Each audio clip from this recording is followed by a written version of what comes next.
KristenRGhodsee, Why Women Have Better Sex Under Socialism, and Other Arguments for Economic Independence.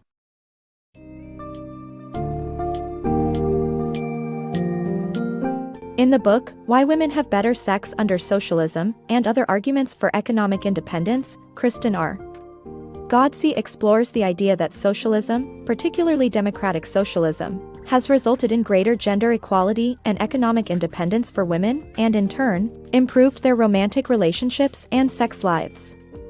The book touches on how state socialism historically provided women with career opportunities and benefits, such as access to education, childcare, and healthcare. Ghodsee also examines the shortcomings of capitalism and neoliberalism, where women face wage disparity, glass ceilings, and the burden of unpaid care work. The author looks at the experience of women living under state socialism in East Germany, comparing their lives to those living under capitalism in West Germany.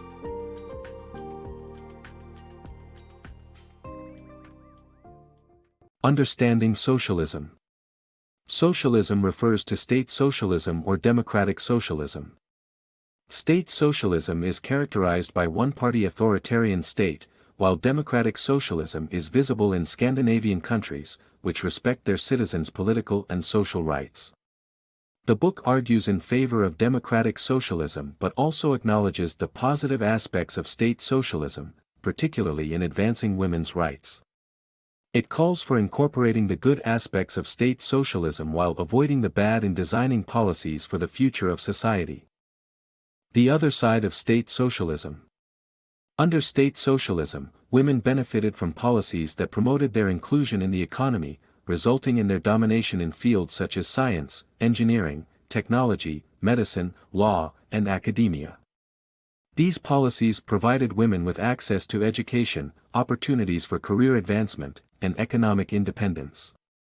While acknowledging the negative aspects, the author aims to round out the picture of the USSR and Eastern Bloc. Statistical discrimination and the vicious cycle of women's economic dependence. Many women who become mothers drop out of the workforce and become economically dependent on men.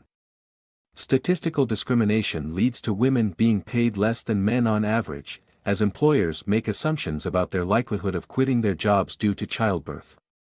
This creates a vicious cycle where women are paid even less, making it financially sensible for them to quit their jobs and take care of their children, further entrenching the perception that women are more likely to quit their jobs and their economic dependence on men. Economic challenges faced by women. Women's economic situations face disruptions and double burdens under capitalism due to their primary caregiver roles at home. Social phenomena is often complicated, and it is challenging to arrive at simple explanations. The economic situation of women working in capitalist societies is no exception. The more we delve into it, the more complicated it becomes, and various reasons present the challenges that women face in the economy. A significant takeaway from these challenges is that there are work disruptions and double burdens that women encounter while working in the capitalist system. Returning to work after some time away can be challenging. Parents who have to juggle child-rearing and work responsibilities can attest to this fact. Women usually carry the double burden of working as the primary caregiver and finishing their job commitments daily. Statistics indicate that women bear more child-rearing responsibilities than men. This reality means that women are more likely to leave work than men to cater to their children's needs or work with no sleep. As a result, many women end up burned out and unable to deliver their best work at their jobs. Naturally, employers may view them as less dependable, resulting in statistical discrimination. These challenges show that women face difficulties working in capitalist societies, and addressing them head-on will go a long way in achieving equality for all genders in the workforce. The reality of resume gaps for working mothers. Working mothers face a tough choice between paying for expensive private daycare to avoid resume gaps or quitting their jobs and suffering the consequences.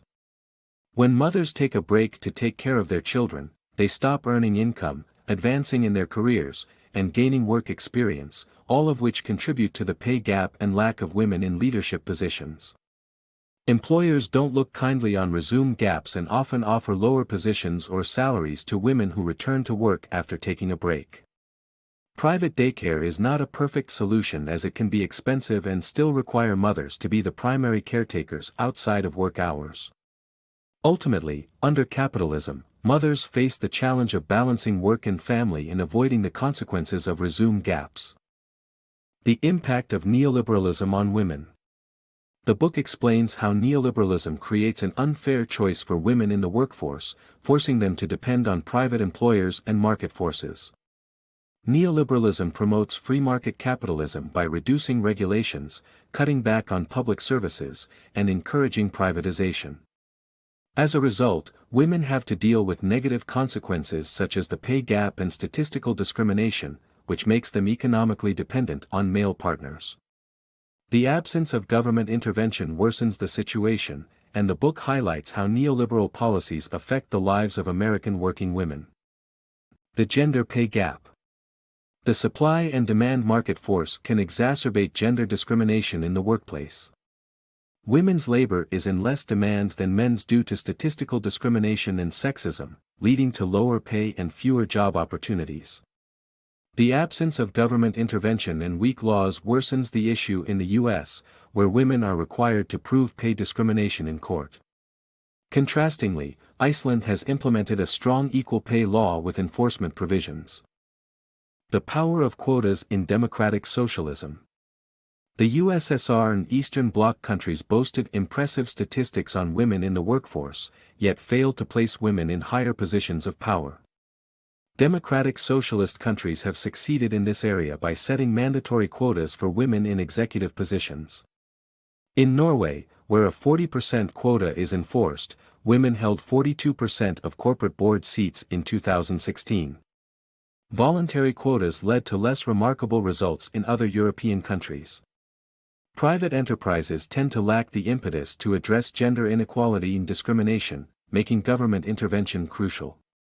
The U.S. still lags behind Scandinavian countries in terms of women in positions of power. The costs of neoliberalism on women. In a democratic socialist society, the government guarantees the basic needs of its citizens. However, neoliberalism strips these guarantees away. Neoliberalism benefits from women doing unpaid care work, making it difficult for mothers and women to thrive. From a neoliberal perspective, providing state-funded childcare, parental leave, or healthcare services are not feasible options as they require too much state intervention. Instead, neoliberalism suggests removing state-subsidized childcare and mandating unpaid parental leave to force parents, usually women, to provide caregiving for free. This approach benefits the neoliberal system as women provide the difficult care work of raising children and family care to the elderly and chronically ill without the system having to spend a dime. Unfortunately, this continues to perpetuate gender inequality and prevent women from achieving their full potential in the workforce. Neoliberalism's impact on women's relationships. In a neoliberal society, women's unequal status has a negative impact on their relationships with heterosexual partners, including their sex lives. Women often do more care work and earn less money than their male partners, making them economically dependent. If the relationship turns sour, women may stay out of necessity, leading to abusive behavior from their partner. The impact of inequality on women's romantic lives. Studies show that women in socialist East Germany had better sex lives than those in capitalist West Germany. This is due to the economic independence and social freedom they had, which allowed them to easily leave unsatisfactory relationships. As a result, East German husbands were more attentive to their wives' needs, leading to higher sexual satisfaction. This natural experiment provides evidence of how inequality between men and women affects romantic relationships.